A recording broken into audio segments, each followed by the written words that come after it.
Welcome to our channel. నేను విశాల్ని. YCP నేత చెవిరెడ్డి భాస్కర్ రెడ్డి, మోహిత్ రెడ్డి, విజయానందర్ రెడ్డి ఇంట్లో తనిఖీ చేస్తున్నారు. అసలు ఏం జరిగింది?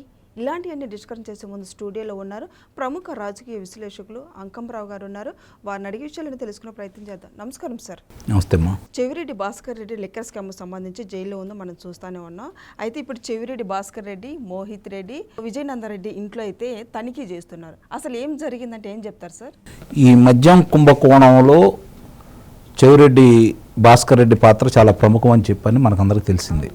అంటే సిటీ వాళ్ళు ఇచ్చిన నివేదిక ప్రకారమే మనం మాట్లాడుతున్నాం. మామూలుగా డబ్బులు ఎక్కడ చేర్చాలి అనే దాని మీద చెవిరెడ్డి భాస్కర్ రెడ్డి వాళ్ళ మనుషుల ద్వారా ఆ రోజు చేర్పించారనేది విచారణలో బయటకు వచ్చినటువంటి అంశం.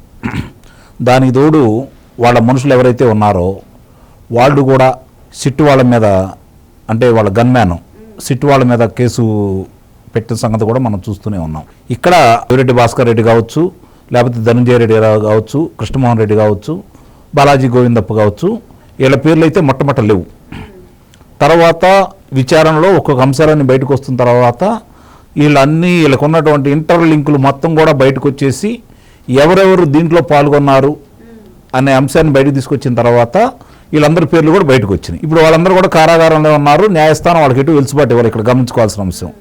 మరి ఈ పరిస్థితుల్లో ఇప్పుడు చెవిరెడ్డి భాస్కర్ రెడ్డికి సంబంధించి కావచ్చు, వాళ్ళ కొడుకుకి సంబంధించి కావచ్చు, సిఎంఆర్ కంపెనీకి సంబంధించి అక్కడికి వెళ్ళి సోదాలు చేసే క్రమంలో భాగంగా విజయానంద రెడ్డి గారికి సంబంధించినటువంటి సంస్థ కూడా ఈరోజు బయటకు వచ్చింది. అంటే వెల్ టస్క్ ఫుడ్ అండ్ బెవరీస్ పేరుతో వాళ్ళది ఒక సంస్థ అంటూ ఉందన్నమాట. చెవిరెడ్డి భాస్కర్ రెడ్డి కొడుకు సంబంధించినటువంటి కంపెనీల్లోకి వెళ్ళి అక్కడ తనిఖీలు చేస్తే విజయానంద రెడ్డికి సంబంధించిన బెవరీస్ బోర్డుతో పాటు ఆ డొల్ల కంపెనీ వివరాలన్నీ కూడా ఇప్పుడు బయటకు వస్తున్నాయి. దాంతోపాటు ఇప్పుడు హైదరాబాద్లో ఏదైతే ఉందో, హైదరాబాద్ ప్రశాంత్ హిల్స్లో బీమ్ స్పేస్ కార్యాలయానికి వెళ్తే అక్కడ ఇషా ఇన్ఫ్రా పేరుతోటి ఇంకో సంస్థ విషయాలన్నీ వెలుగు చూపినాయి. అది ఎవరంటే దాంట్లో డైరెక్టర్లు ఎవరున్నారంటే సజ్జల భార్గవరెడ్డి, ప్రద్యుమ్న. ఈ ప్రద్యుమ్న ఎవరు? గతంలో ఎన్నికల సందర్భంగా డబ్బులు పట్టుబడితే అవి నావే అని చెప్పని క్లెయిమ్ చేసుకున్నటువంటి వ్యక్తి. అంటే ఇప్పుడు తీగలాగితే డొంకంతా కదిలినట్టు ఇలా ఒక్కొక్క విషయాలన్నీ బయటకు వస్తున్నాయి. మామూలుగా ఎవరైతే కేసిరెడ్డి రాజశేఖర రెడ్డి అనే వ్యక్తి, అతని గురించి కూడా మొట్ట ఎవరికి తెలియదు. కేసిరెడ్డి రాజశేఖర రెడ్డి అదుపులో తీసుకొని ఏవన్గా అతను పెట్టారు. మా నిజమే కావచ్చు, అతను ఇవన్నీ చేసి ఉంటాడని చెప్పని విజయసాయి రెడ్డి కూడా చెప్పిన తర్వాత అతనికి, విజయసాయి రెడ్డికి, లేదంటే ఆ రోజు ఉన్నటువంటి మిథున్ రెడ్డికి కావచ్చు, వీళ్ళకి సంబంధించినంత వరకే ఉంటుంది. మరి మిగిలిన వాళ్ళకి సంబంధం లేదు, అది జగన్మోహన్ రెడ్డికి అంతిమంగా జగన్మోహన్ రెడ్డికి జరిగిందని చెప్పని భావించారు. కానీ ఇప్పుడు ఒక్కొక్క అంశాలు బయటకు వస్తుంటే చెవిరెడ్డి భాస్కర్ రెడ్డి కావచ్చు, అతని స్నేహితుడు ఏదైతే ఉన్నాడు వెంకటేష్ నాయుడు, అతనికి సంబంధించిన విషయాలన్నీ కూడా బయటకు వచ్చిన తర్వాత, అతను డబ్బులు లెక్క పెడుతూ వీడియో కూడా బయటకు వచ్చిన తర్వాత, ఇందుట్లో ఎక్కడెక్కడ ఏ ఏ దేశాలకి తరలిగిలిని, శ్యామలరావు సంబంధించినటువంటి దుబాయ్లో ఆయన ఖరీదైన ప్లాట్లో వీళ్ళు ఎవరెవరు ఇన్ని రోజులు ఉన్నారు, ఎన్నిసార్లు దుబాయ్ వెళ్ళి వచ్చారు, ఇన్ని విషయాలన్నీ ఒక్కోటొక్కోటి వెలుగు చూస్తున్న సందర్భంగా నమ్మలేని నిజాలన్నీ బయటకు వస్తున్నాయి. అంటే ఇది ఎటు నుంచి ఎట్టుపోతుంది అనేది కూడా అర్థం కాని పరిస్థితిలో ఉంది. అంతిమ లబ్ధిదారుడు కోసం ఎదుగుతూ ఉంటే కాళ్ళకి ముళ్ళతీగలు అడ్డం పడ్డట్టు నడిచే బాటసారికి ఈరోజు ఇవన్నీ ఒక్కోటి బయటకు వస్తానే ఉన్నాయి.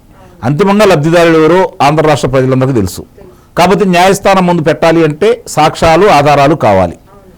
ఓవరాల్గా చెప్తే అక్కడ కుదరదు. ఆ సాక్ష్యాధారాల కోసం సిట్టు వాళ్ళు నిజంగానే అద్భుతంగా పనిచేశారు, అందుట్లో ఎలాంటి సందేహం కూడా ఏం లేదు. ఈ క్రమంలో భాగంగా ఈరోజు ఇప్పుడు చెవిరెడ్డి రకరకాల నాటకాలు ఆడుతున్నాడు. నా తండ్రిని కోల్పోయాను, నా సోదరుని కోల్పోయాను, నేను మద్య వ్యాపారం చేయనని చెప్పని, మద్యం తాగనని చెప్పని మా తల్లికి మాటిచ్చాను, అలాగే న్యాయస్థానంలో నాకు ఆరోగ్యం బాగాలేదు, ఇవన్నీ ఏదో వెన్ను నొప్పి ఇవన్నీ ఏదో చెబుతూ ఉన్నాడు. సరే, న్యాయస్థానం అవన్నీ నమ్మలేదు, అతను అట్లానే కొనసాగుతూ ఉంది. అయినా సరే ఆయన వీరంగం వేస్తూనే ఉన్నాడు. గగ్గోలు పెడుతున్నాడు పోలీసుల మీద. అసలు ఈ రోజు వచ్చేతలకి వాళ్ళ అబ్బాయి చెవిరెడ్డి మోహిత్ రెడ్డి, చెవిరెడ్డి మోహిత్ రెడ్డికి సంబంధించి అంతకుముందే ఆయన మీద పెద్ద నేరారోపణ కూడా ఒకటి ఉంది. ఏంటంటే పులివర్తి నాని, అక్కడ ఇప్పుడు ఎవరైతే గెలిచారో పులివర్తి నాని అనే వ్యక్తిని ఎన్నికల సందర్భంగా ఆ ఎన్నికల సామాగ్రిని అంతా, అలాగే ఏదైతే ఉంటాయో బాక్సులన్నీ కూడా తీసుకెళ్ళి ఈవీఎం బాక్సులు ఒక చోట భద్రపరుస్తున్న సందర్భంగా అతని మీద ఇనప రాడ్లతో దాడి చేసి అతను చనిపోయాడనుకొని వదిలేశారు. ఆ పరిస్థితిలో అతని మీద హత్యానేరం కూడా ఉంది. మరి హత్యానేరం ఉండతను అతని మీద లుకౌట్ నోటీసులు ఉంటే బెంగళూరు విమానాశ్రయంలో తీసుకుని వచ్చారు. కానీ ఇప్పటి వరకు అతని మీద చర్యలు కానీ దాని మీద ఎలాంటి విచారణ కానీ జరగలేదు. ఇది గమనించుకోవాలి. అంటే ఇక్కడ ఏదో జరుగుతుంది. అంటే అతను సంబంధించినంత వరకు అందుకే అతను ధైర్యంగా ఇవన్నీ చేస్తున్నాడు, ఎవరో రక్షించే పెద్దలు ఉన్నారు అనే భావనలో ఈరోజు ప్రజలైతే ఉన్నారు. దీన్ని తుడిచేసుకోవాల్సిన బాధ్యత అయితే ఈరోజు కూటమి పెద్దల మీద అయితే నిస్సందేహంగా ఉంది. ఎందుకంటే మానవతా దృక్పథంతో ఆలోచించినా కూడా ఇక్కడ మద్యానికి సంబంధించి రమారమి 30,000 మంది ప్రాణాలు కోల్పోయినాయి. వీళ్ళందరి మీద హత్యా నేరాలు మోపాలి. చెవిరెడ్డి భాస్కర్ రెడ్డి కావచ్చు, భాస్కర్ రెడ్డి కొడుకు కావచ్చు, వెంకటేష్ నాయుడు కావచ్చు, మరి ధనంజయ రెడ్డి కావచ్చు, కృష్ణమోహన్ రెడ్డి కావచ్చు, బాలాజీ గోవిందప్ప కావచ్చు, వాసుదేవరెడ్డి కావచ్చు, సత్యప్రసాద్ కావచ్చు, లేకపోతే కేసీఆర్ రాజశేఖర రెడ్డి కావచ్చు, ఇలాంటి వాళ్ళందరి మీద సజ్జల శ్రీధర్ రెడ్డి కావచ్చు, ఇలాంటి వాళ్ళందరి మీద కూడా ఈరోజు హత్యా నేరం కూడా మోపాలి. రెండోది వాళ్ళ ఆస్తులందరినీ రెవెన్యూ రికవరీ యాక్ట్ ప్రకారం వెనక్కి తీసుకొని ఆ బాధితులను కూడా పంచాల్సిన బాధ్యత అయితే నిస్సందేహంగా ఈ కూటమి ప్రభుత్వం మీద ఉందని అయితే నేను భావిస్తున్నాను. ఆ దిశగానే వీళ్ళు అడుగులు వేస్తున్నారని అనిపిస్తూ ఉంది కొన్ని విషయాలు చూస్తూ ఉంటే. ఇంకొంచెం ఎందుకంటే ఈ చెవిరెడ్డి మోహిత్ రెడ్డి అనే వ్యక్తి గతంలో చూశాం కాబట్టి, అతను చేసిన కార్యక్రమాలన్నీ కూడా చూశాం కాబట్టి చాలా స్పష్టంగా ఈరోజు అర్థమైపోయింది కాబట్టి, అతని మీద హత్యా నేరం కూడా ఉంది కాబట్టి ఇప్పుడు ఈ విషయాలన్నీ బయటకు వస్తున్న సందర్భంగా అతన్ని కూడా అదుపులో తీసుకుంటారంటే ఇట్లా పెంచుకుంటా వెళ్తే ఎంతమంది వస్తారో అనేది కూడా అర్థం కాని పరిస్థితిలో ఉంది. కాకపోతే ఇందాక నేను చెప్పినట్టు న్యాయస్థానానికి సవివరంగా సమర్పించాలంటే అన్ని ఆధారాలు ఎవరెవరు ప్రమేయం ఉంది, ఆ ప్రమేయం ఉందని కాకుండా ఆధారాలతో సహా న్యాయస్థానం ముందు పెడితే తప్ప న్యాయస్థానం దాన్ని పరిగణలోకి తీసుకోదు. అప్పుడు కానీ సరైన తీర్పు ఇవ్వదు. కాబట్టి ఇవన్నీ కూడా కొంచెం ఆలస్యమైనా కూడా ఒక్క వ్యక్తి కూడా దీంట్లో పాల్పంచుకున్న ఏ వ్యక్తి కూడా తప్పించుకోకూడదని చెప్పని సిట్టు వాళ్ళు చేస్తున్న ప్రయత్నాన్ని మాత్రం మనం అభినందించాలి. సార్, గతంలో కూడా విజయసాయి రెడ్డిని రెండోసారి సిట్ అధికారులు అదుపులోకి తీసుకుంటామన్నారు. ఇప్పటి వరకు ఇంకా తీసుకోలేదు. మొన్న రీసెంట్గా చూసుకుంటే నారాయణ స్వామి గారిని కూడా మొన్న ఒకసారి తీసుకొని మళ్ళీ రెండోసారి కూడా తీసుకోవడం అదుపులోకి తీసుకోవడం ఉందని అన్నారు. మరి ఇప్పటి వరకు లేదు. అసలు ఏం జరుగుతుంది సార్ అంటే ఏం చెప్తారు? అంటే అతను మంత్రి ఒకసారి పిలిపించి విచారించారు, పార్టీ వారు నోటీస్ ఇచ్చారు, పిలిపించి విచారించారు. విచారించిన సందర్భంగా అతను కొన్ని నిజాలు అంటే అతను వాళ్ళకు అనుకూలంగానే చెప్పుకుంటాడు. అయినా సరే వీళ్ళు కొన్ని ముందు పెడితే ఆయన సమాధానం చెప్పలేదు. ఇప్పుడు రెండోసారి పిలుస్తారు. సరైన ఎవరినైనా అంతే కదా, మొట్టమొదటి తీసుకున్న అదుపులో అయితే తీసుకోరు కదా. నెక్స్ట్ ఆయనకు తదుపరి అరెస్ట్ చేసే వ్యక్తి ఎవరైనా ఉన్నారు అంటే నారాయణ స్వామి, అందులో ఎలాంటి సందేహం కూడా ఏం లేదు. ఆ తర్వాత ఈ వరుస క్రమంలో ఇప్పుడు ఎన్ని నిమిషాలు బయటకు వస్తున్నాయి కాబట్టి ఎవరిని కూడా వదిలిపెట్టరు. మీరు గమనించుకోండి, నారాయణ స్వామిని అదుపులో తీసుకుంటారు, మిగిలిన వాళ్ళందరూ కూడా అదుపులో తీసుకుంటారు. అంతిమంగా ఎవరైతే లబ్ధిదారుడు ఉన్నాడో, ఎవరికైతే చేరిని అని చెప్పి అనుమానాలు ఉన్నాయో దాని ఆధారాలు కూడా బయటపెట్టి నిస్సందేహంగా అతని దగ్గర దాకా కూడా వెళ్ళిద్ది అనేది విచారణ అయితే పూర్తయిపోయింది. ఆధారాలు కూడా చాలా వరకు సాధించారు.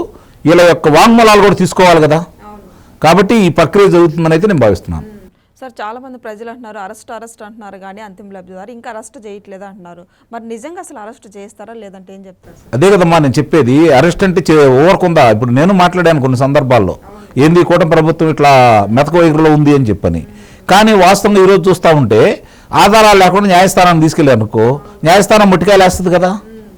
న్యాయస్థానం అయితే ముట్టికాయలు వేస్తుంది కదా. అంటే ఆధారాలు కావాలి కదా. ఇప్పుడు జగన్మోహన్ రెడ్డి అంతిమ లబ్ధిదారుడు అని చెప్పి మనందరికీ తెలుసు. మరి జగన్మోహన్ రెడ్డి దగ్గరికి డబ్బులు చేరిని అంటానికి ఆధారాలు ఏంటి? దానికోసమే కదా ఇప్పుడు సిట్టు ప్రయత్నం చేస్తుంది. ఈ వివరాలన్నీ కూడా అవన్నీ వచ్చిన తర్వాత మాత్రమే అదుపులో తీసుకుంటారు.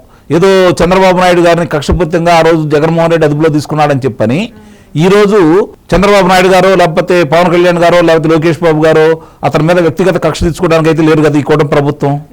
ముందు రాష్ట్రం ముఖ్యం, రాష్ట్ర ప్రయోజనాలు ముఖ్యం, ఆ తర్వాత రాజకీయాలు.